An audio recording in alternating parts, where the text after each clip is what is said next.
Okay, so today you're going to be hearing all about Grand Teton National Park in Wyoming, and this is courtesy of Hannah Berisford. So here is exactly where Grand Teton National Park is. So if you check this out with me, you notice maybe our most famous national park is right north of it, Yellowstone. Grand Teton is right after you leave the southern exit of Yellowstone. So if you ever get to Yellowstone, don't miss Grand Teton because here's what you would see.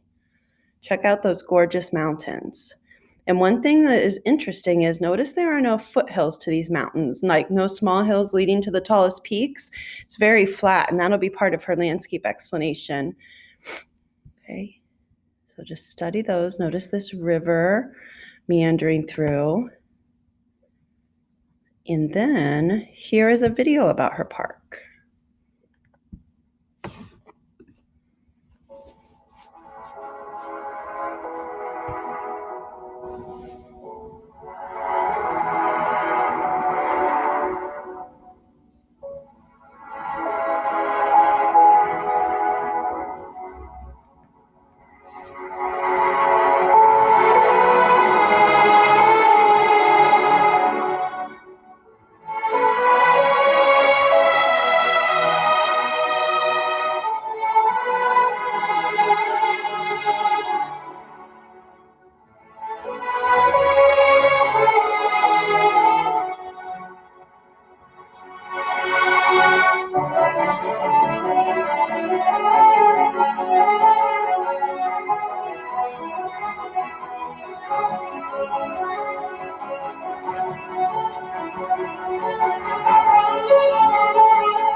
Okay, so I'm going to go ahead and stop it there because I think you get an idea of what Grand Teton National Park looks like. Now, it makes us wonder, how did these mountains form? So here's Hannah's landscape explanation.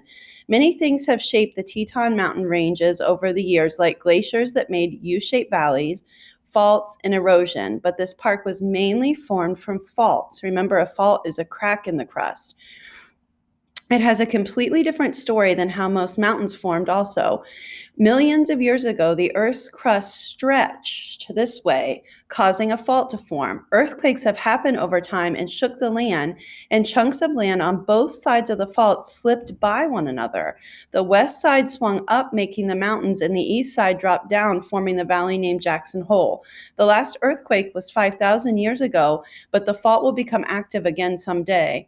Until then, erosion from wind, water, and ice will slowly wear down the mountains. And so as you check out this diagram explains just exactly how fault block mountains form. So do you notice here you've got extension forces there, and we can see two different fault lines. And then the actual earthquake activity, this bottom part's created a valley where literally the bottom fell off. So this, where my cursor is, that's actually the peaks. So let's look at this. Can you see right there? Boom, right? So multiple fault lines. So the peaks are these leftover parts that did not fall during earthquake activity.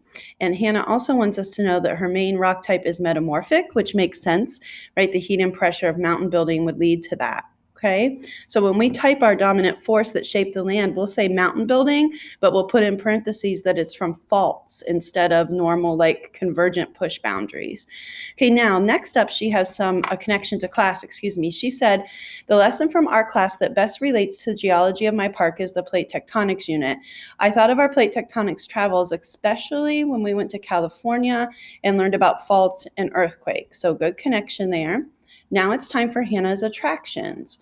The first one is the Snake River Overlook, and that is the name of that river there. But the Snake River Overlook is one of the many turnouts between Moran and Moose Junctions. It's a really small hike from the road, and many people think this is the best place to get a good view of the Teton mountain range and also Snake River. So Snake River Overlook. Okay, her second attraction is Jenny Lake. And she says Jenny Lake is by far the most popular attraction in the park. It's known for its gorgeous views and great fishing. You can take a short boat ride across the lake to get to the trails. A small trail from the lake leads you on a half-mile hike to Hidden Falls. So again, we have the Snake River Overlook, Jenny Lake, and then finally, boating at Coulter Bay. You can go on a guided boat tour across the Coulter Bay Marina or just rent a kayak and go on the lake for the day. Wildlife are often spotted from the lake, and the mountain range looks amazing. So if you're into, it looks like water sports, boating, kayaking, you can do all of that. Now, we noticed in her video some plant life. Let's get specific. This is her first plant, the subalpine buttercup. Hannah says, these flowers grow in the highest part of the mountain range, also known as the alpine region. They grow low to the ground and over time have adapted to the lack of snow and soil. They've adapted to the snow and the lack of good soil. Okay, now she has the lodgepole pine trees. They're conifers, which means they produce cones. They grow on the valley floors and are frequently found in the mountains too. They can be up to 80 feet tall, and they're home to black bears, and elk will find shelter in the forest as well. And then her final plant is the sagebrush. It's a popular plant in the park. It can sustain the harsh climate and doesn't need a lot of water. It looks prickly, but it's actually very soft, and it's food to a variety of animal species. Sagebrush also provides shelter for the squirrels. Okay, now her animals. Bison. There used to be a small number of bison left, but over the years, bison have become one of the most popular animals in the park. They tend to wander on the roads. That is absolutely true. And they're easily spottable from several locations. They can jump over fences and run at great speeds. They can weigh between 800 and 2,000 pounds, and they feed on grasses, on plants. You do really have to be careful with them, though. Don't get close. They're still wild animals. So animal two, moose. They're the largest of the deer family, and they're most commonly found in wetlands and wet meadows. They feed on willows, and they can dive up to 18 feet deep and stay underwater for a minute to eat aquatic plants. I never knew that. Huh. Okay, and her final animal is super cute, the pika. It lives in the alpine meadows above the tree line, and they stockpile up to 50 pounds of grass every summer to prepare for the winter. Its round ears prevent heat loss in the alpine air, and they make a loud squeaking sound to warn other pikas of danger. Okay, and then two more slides for Hannah. Her current event. Rangers got a call on February 22nd of 2021 saying there was an avalanche in the Broken Thumb something rather in Grand Teton. A man named Matthew was skiing down. When it happened, he died. Oh, geez. So not everyone dies in a park. And then her personal reflection. The most interesting thing she learned about her park was how it was formed. She thought that it would be formed like any other mountain range instead of forming from faults. And Hannah has visited this park before, but when she went, it was rainy and foggy and covered the view of the mountains. So she'd like to go back on a nice weather day, and she would visit Jenny Lake again and hopefully visit the elk refuge that's just outside the park. Okay, so if you don't have the presentation chart up, go ahead and pause me and do that. But assuming you have that up, let's go typing. So first thing is Grand Teton in Wyoming. Oh, excuse me, I misspoke. The first thing is that it was Hannah. So Hannah B was our presenter. Grand Teton National Park in Wyoming, and then the dominant force, mountain building, but put in parentheses, faults, right? Remember that idea that the mountain peak we see is because with fault lines, the bottom really fell out.